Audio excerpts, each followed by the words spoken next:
Hello, I'm Jennifer, and I have a confession. I have spent a lot of time hating someone very close to me, and now I am bitterly ashamed of myself. This is my story. I have a younger sister, Stella. I was 4 years old when she was born, and I remember that I was really enthusiastic to get a little baby girl I would play with. Well, I was still a baby myself, to be fair, but things went awfully wrong from the very beginning. Stella was born underweight and had to be kept in the hospital. She struggled for weeks, with everyone, relatives, and friends worried about her. In the meantime, I was forgotten by everyone. Just 3 weeks ago, I was the center of everyone's attention, everyone playing with me and giving me presents, and now everyone talks about that Stella, and no one even wants to know how I am. I found an inventive way to attract adults' attention toward myself. I threw tantrums, but my parents very soon explained to me that a tantrum doesn't make everyone forget Stella, and that I should be less selfish. To be honest, I got very offended, but this passed totally unnoticed by everyone. When they finally brought Stella home, I felt nothing. Looking at that ugly, screaming creature, surely I couldn't play with her as they had promised. But at least, finally, I got my parents back. But no one was ready to spend all the day to play or walk with me. My parents had other more important things to do, which was taking Stella to the doctors. I had to learn to mind my own business and get only half of the attention that was supposed to be all mine. Then I went to school. Things didn't improve.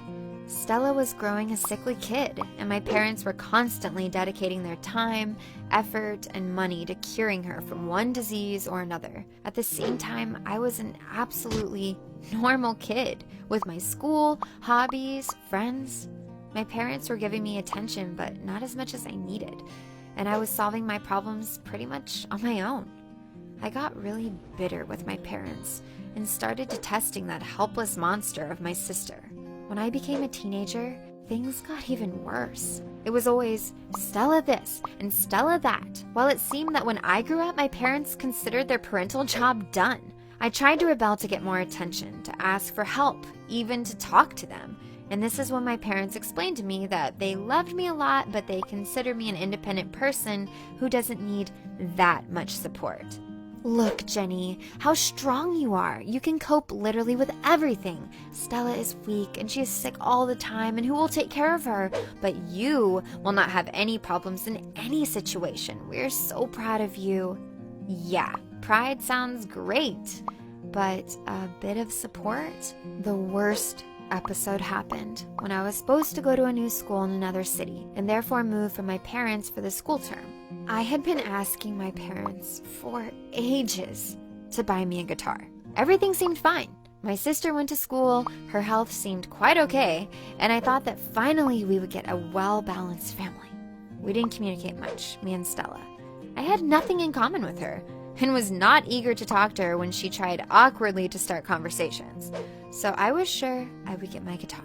When suddenly, Stella gets some lung infection, stays home for a couple of months, and after that, the doctor says that my parents need to take her to the seaside to convalesce, at least for a month. Guess what do I get? Oh, sorry, dear. A month at the seaside is a costly thing, so we can't afford to buy a guitar for you right now. Can you wait a bit? I was furious. Again, that little princess gets everything, and I am leaving home like a stray dog. I didn't even try to reason with my parents that time. I just left. I just left home all boiling with anger and disappointment.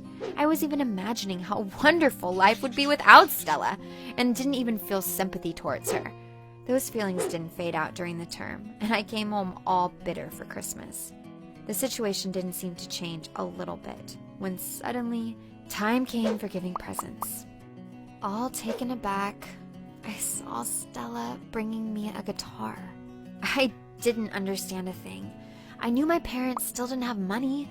Stella said that it was a present from her personally. But how come? She confessed that she didn't feel well for me not getting my guitar, so she spent all her personal savings for it, and even did some odd works during the autumn to collect money. I couldn't help crying. I was so ashamed, remembering all the things I thought about my sister. Turned out I didn't even know her at all, and I behaved like a selfish egomaniac. I think that was the point when I felt I was growing up. Now I'm trying to improve the relationships with my parents and my sister. The lesson I learned is that detesting someone not knowing them well is childish and can backfire against you.